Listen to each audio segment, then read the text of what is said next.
Hi, I'm Jackie Hollister Panton of the Harbor Lights chapter of the Links Incorporated. I'm a member of the Arts Committee, and for Black History Month, we are recognizing the accomplishments of African Americans in the arts. Today, we are celebrating the incredible contributions, the creative achievements, and the cultural impact and influence African Americans have made in theater. I want to introduce you to an accomplished actor, Lawrence Evans. Lawrence is a proud HBCU graduate. He graduated from Jackson State University. He studied theater at Jackson State as well as at Michigan. Lawrence is also a proud member of Phi Beta Sigma fraternity. Lawrence's life purpose is theater. He is an actor and he's also a casting consultant in New York. He serves as the celebrity coordinator for the National Black Theater Festival. Some of Lawrence's theater credits includes playing in Crumbs from the Table of Joy at the Vineyard Playhouse, a soldier's play at the Arkansas Repertory Theater, and he starred along Clifton Davis and Janet DuBois in The Sweet Spot. He's also played in numerous TV shows. Some of his TV credits includes All My Children, Another World, As the World Turns, One Life to Live, The Good Wife, Law and Order, and The Devil Wears Prada. There's plenty more TV credits. Please check his credits at the end of his presentation to check them out. Please help me welcome renowned and accomplished actor Lawrence Evans. Thank you. Walk with me, Lord, walk with me. Walk with me, Lord, walk with me. While I'm on this old tedious journey, I want Jesus to walk with me. Oh, wow. That was my grandmother's favorite song. She would always sing it around the house. No matter where she was, she would sing that song. Welcome to my place, the Laurents in New York City. I just want you to take a little trip with me, a little journey down to Mississippi. Like I was saying, my grandmother, we called her Mama and Two Mama. And my grandfather, John Alexander Evans, we called him Papa. Now, Mama and Papa, both born in 1892, married for 62 years, 14 children. And my mother, Mama Lena, and her twin sister, Aunt Rena, were the youngest. I am the product of the American South. Chicago born, Mississippi bred. As the story goes, it all started when I was 5 months old. My grandmother and my Aunt Mary, we called her Aunt Sister, they took the Illinois Central Railroad en route to Chicago on their way to Milwaukee, where I was staying with my Aunt Liz. They came there to get me and take me back to Mississippi, where I was raised. Now, Mama and Papa had already raised 14 of their own children, and then they raised me and 3 of my first cousins. So we grew up like brother and sister. These two extraordinary people, John and Eula Evans, actually raised 18 children. Well, you know how they did back in those days. Now, this is what I remember. From the cotton fields of Mississippi to the wonderful world of theater and beyond. Before I tell my story, I used to tell my friends, about my upbringing, and so they look at me in disbelief, thinking that I'm telling stories or something that I read on one of those coming-of-age novels or some documentary about growing up in the South. But everything I share with you is true, even though I might do it in a somewhat dramatic style or poetic style. Come on, y'all ready? Remembrances of growing up on a farm, not in the backwoods, nor in the boondocks, but on a dirt road in a small community of under 1,300 people. No stoplight, but we had a superstore. I remember going into town, the city of Forest, just 7 miles away. The city where I spent 12 years in school. I think Forest has a population of like 6,000. I remember taking trips to Jackson, Mississippi, the big city, the state's capital. It's about 42 miles away.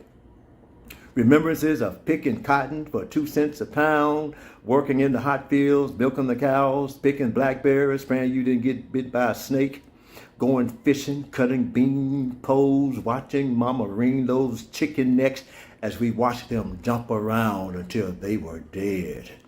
But we didn't mourn. Oh, no, because that fried chicken tasted so good. I remember slopping the pigs who would one day be slaughtered by Papa's shotgun on hawk killing day.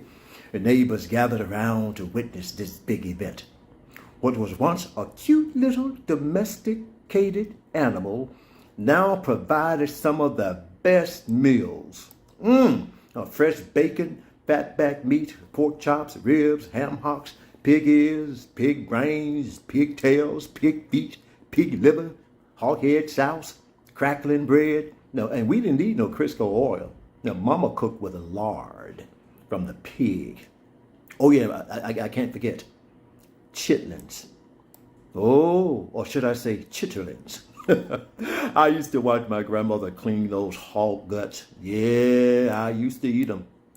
I sure enough did. Remembering Christmas, waking up with excitement to see what Santa, my mother, had sent me from Chicago. Remembering those very rare occasions when we made ice cream from snow. I remember Mama attending Eastern Star meetings and Papa going to his Masonic meetings. I remember hearing those quartets sing at church concerts and singing with my cousins in our group called the Harmonizing Cousins. Oh, and those annual church revivals, people would come from up north to attend, driving their fancy cars and wearing those expensive looking clothes.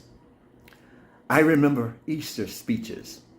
Oh, I would stand up straight, all dressed up in my Easter Sunday best that my mother had sent me from Chicago. And I would go up there and I would say, kind of nervous, what you looking at me for? I didn't come to stay. I come to let you know today is Easter Day. Oh, yes, applause, applause, applause. Oh, everybody thought that was so cute. Oh, you did good, baby. I remember those pecan trees and plum and pear trees, the cornfield, hickory nuts, persimmons, fig tree, sweet potato, peanuts and strawberry and watermelon patches, and anything else you could grow. In the garden, we had things like tomatoes, lettuce, cucumbers, string beans, carrots, black-eyed peas, and more. Oh, and I can't forget the cane mill. You see, Papa grew sugar cane, and so we made our own syrup. Oh, man. And Mama would make those delicious molasses tea cakes. Oh, my God. Oh, and Papa owned a lot of land.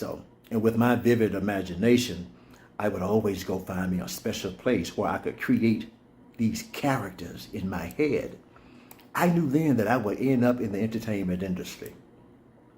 I remember spending summers in Chicago with my mother, picking up one of those weekend accents and come back home and trying to act all and sound all solidified. Yeah, I remember being exposed to Broadway shows on tour in Chicago. And that's when I made up my mind that I would become an actor. Chicago really opened up a whole new world for me. Of course, when my vacation was over, I had to return to the Jim Crow South. Goodbye to watching movies at the Integrated Capitol Theater on 7th and 9th and Halstead. Now it was back to sitting in the balcony at the movie theater. Colored and white only signs were the norm in most public facilities. The signs were eventually taken down. That movie theater closed, and public schools in Mississippi were officially integrated in 1970. I remember spending my high school years in the newly integrated school system before entering my beloved Jackson State University to study theater. During those 4 glorious years, not only did I meet lifelong friends like the VJMs, I'm talking about Vicky and our beloved Johnny and Makita. Wow, it was where I developed an appreciation for acting as a craft. It's more than just learning some lines and getting on stage pretending to be somebody else. It's a very challenging process. Whether you're creating certain characters for the stage, I always draw on a lot of my experiences from growing up in Mississippi.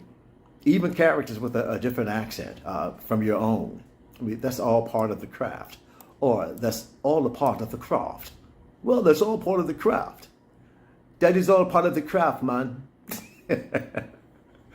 Yes, from the cotton fields of Mississippi, this old country boy from Hillsborough was blessed to perform on stages across the country, perform in European tours, and even on television and film. The things I used to fantasize about when I went to my special place, dreaming of a world beyond Mississippi. I'm reminded of those dedicated teachers from my first 8 years at the all-black E.T. Hawkins High School before integration. Our teachers made us feel like we mattered, helping shape me into the person I am today. I am who I am because of the sense of family and community was instilled in me at a very early age. Even that includes family with no biological relation. No matter where I may roam or wherever my journey takes me, Mississippi will always be home.